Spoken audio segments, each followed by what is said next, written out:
ہم ایک جو ٹرین ہے اس کا معاہدہ کر چکے ہیں ازبکستان سے، ٹرانس مزار شریف ٹرین. ہم چاہتے ہیں کہ گوادر اور کراچی جو ہے اس کو ہم منسلک کر دیں سینٹرل ایشیا سے. اچھا، جو یہ تاجکستان سے جو ماسکو وغیرہ ہے ان کا جو پورٹ ہے وہ 6000 کلومیٹر ہے، جبکہ گوادر 1000 کلومیٹر ہے. 1 گھنٹے کی بھی فلائٹ ہے یہاں سے، 1 سوا گھنٹے کی فلائٹ ہے اسلام آباد سے. اب ہم چاہتے ہیں یہ کنیکٹیوٹی بنے. اس کے لیے ہم سمجھتے ہیں افغانستان کو اسٹیبل ہونا چاہیے، اور افغانستان کو ہم سمجھتے ہیں تب اسٹیبل ہوگا جب مختلف النوع ایتھنیسٹیز وہاں پر حکومت کر رہی ہوں گی. لہٰذا یہ ایک بہت بڑا آئی وڈ سے ایک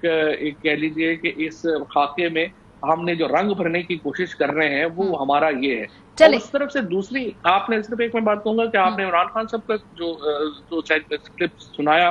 لیکن جو تاجک صدر تھے امام علی رحمان، ان کا چونکہ ظاہر اس میں تھا، تاجکی میں تھا، درری میں تھا، تو وہ یہاں پہ نہیں آیا. اس میں انہوں نے یہ بات کہی کہ دیکھیں اور یہ پہلی بار تاجک صدر کی طرف سے بات آئی. انہوں نے کہا کہ وہ یہ چاہتے ہیں کہ جو پختون ہیں اور دوسرے تاجک ہیں اور جو دوسرے لوگ ہیں وہ they should speak in one language, ایک زبان میں بات کریں. یہ تاجک صدر کی طرف سے ایک بڑی بات تھی. اچھا، آخری چیز جو میں آپ کو بتانا چاہتا ہوں، جس میں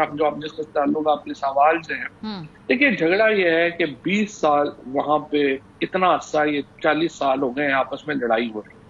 اب جو پی ایم صاحب کا یہ کہنا تھا کہ دیکھیے جو وہ لوگ جو ایکٹیولی لڑائی میں شامل رہے ہیں، یہ کہنا طالبان کو کہ آپ ان کو ہی حکومت میں شامل کر لیں، یہ تو بڑا مشکل ہوگا. لہٰذا ہمیں، اور جو تاجک صدر نے پھر اپنی پریس کانفرنس میں یہ بات کہی، انہوں نے یہ کہا کہ ہمیں نئے لوگ جو ہیں ان کو حکومت میں لانا چاہیے اور نئے لوگوں کو لے کے آنا چاہیے. تو یہ ایک کمپرومائز ہے جس کی طرف ہم جا رہے ہیں، اور یہ بڑی کامیابی ہوگی. یہ جو کمپرومائز کی آپ بات کر رہے ہیں، یہ جو پاکستان نے یہ جو تجویز پیش کی ہے، کیا اس پہ پہلے سے کام کر کے ہم یہاں سے گئے تھے، یا ابھی تجویز جو وہاں پہ پیش کی اس کے بعد ہم یہ بیک ڈور یا جو بھی اس کے بارے میں مذاکرات کرنے ہیں یا مشورہ دینا ہے، یا جو بھی ہمارا انفلوئنس اگر ہے کوئی اس پورے پروسیس میں تو پھر وہ ہم ایگزرٹ کریں گے، یا پہلے بہت سارا کام ہو چکا ہے اس کے بعد یہ تجویز رکھی گئی ہے تاجک صدر کے سامنے؟ وہ جس طرح سے میں نے آپ کو پہلے بتائے کچھ واقعات کہ ہم جو پہلے کوشش کر رہے تھے، اشرف غنی کابل حکومت کے جانے سے پہلے بھی ہم تو یہ کوشش کر رہے تھے، اور اس کے بعد ہم نے یہاں پہ جو سارے دھڑوں کو بلایا تو ہمارا ایک تھیم تو یہی چل رہا تھا. لیکن دیکھیں یہ تھیم میں جو کامیابی ہے نا، یہ تب تک نہیں ہو سکتی تھی جب تک تاجک صدر اس کے پیچھے نہ کھڑے ہوں، کیونکہ ان کی جو حیثیت ہے اس وقت تاجک ایک اس میں ایتھنیسٹی میں یا تاجک قوم میں، وہ اور کوئی اور انجوائے نہیں کرتا. لیکن اب پہلی بار یہ ہے کہ تاجکستان کے جو صدر ہیں وہ بھی اس کے پیچھے کھڑے ہوئے ہیں، ازبکستان کے صدر جو ہیں وہ اس کے پیچھے کھڑے، اور ازبکستان کے جو صدر ہیں وہ تو بڑے ویژنری آدمی ہیں، اور انہوں نے جس طریقے سے، اگر آپ ان کی کسی وقت اپنی تقریر چلا سکیں، اور انہوں نے جو پوائنٹس لے ڈاؤن کیے ہیں، آپ کو معلوم ہوگا کہ کس طرح سے یہ سارے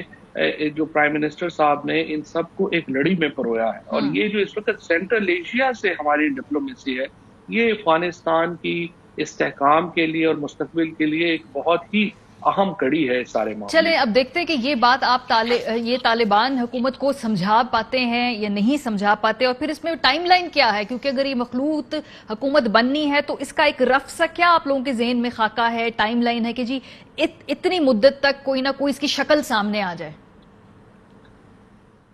کوشش تو یہی ہوگی کہ جلد از جلد یہ ہونا چاہیے، تاکہ افغانستان کا، جس طرح پرائم منسٹر صاحب ایک دفعہ سے زائد بار یہ اشارہ کر چکے ہیں کہ دیکھیے 75% جو بجٹ تھا وہ فورن ایڈ کے اوپر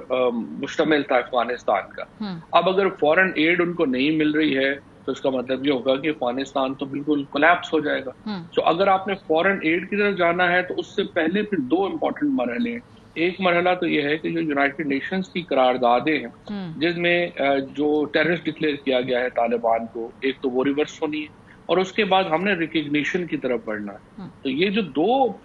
ایک امپورٹنٹ قدم ہے یہ آپ نے اٹھانے ہیں، تو پھر ظاہر ہے آپ کے اوپر ایڈ جو ہے وہ کھلے گی. اور آج جو ابھی افغانستان کی حکومت کے انٹرم پرائم منسٹر ہیں، ان کا ایک بڑا اچھا بیان سامنے آیا ہے جس میں انہوں نے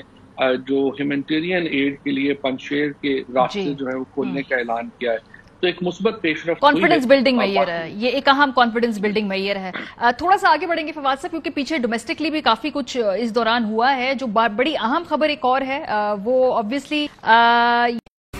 اہم ترین خبریں اب ایک کلک کی دوری پر. آپ کے پسندیدہ ٹاک شوز ہوں یا اہم ملکی یا غیر ملکی شخصیات کی نیوز کانفرنسز، ہر لمحہ باخبر رہنے کے لیے سبسکرائب کریں ہمارا YouTube چینل۔ موسم کی صورتحال ہو یا کھیل کے میدان سے خبریں، اپنے موبائل فون سے ملکی اور بین الاقوامی اہم خبروں تک رسائی کے لیے ڈاؤن لوڈ کیجیے موبائل ایپ۔ باوثوق ذرائع سے مصدقہ خبروں، تجزیوں اور تبصروں سے مستفید ہونے کے لیے وزٹ کیجیے پاکستان کی سب سے بڑی نیوز ویب سائٹ www.arYnews.tv۔ ان سب کے علاوہ پاکستان کا سب سے بڑا فیس بک پیج ہو، سب سے بڑا نیوز انسٹاگرام اکاؤنٹ یا پھر ٹویٹر، ARY نیوز پہنچا رہا ہے خبریں سب سے پہلے آپ تک، تاکہ آپ رہیں ہر لمحہ باخبر۔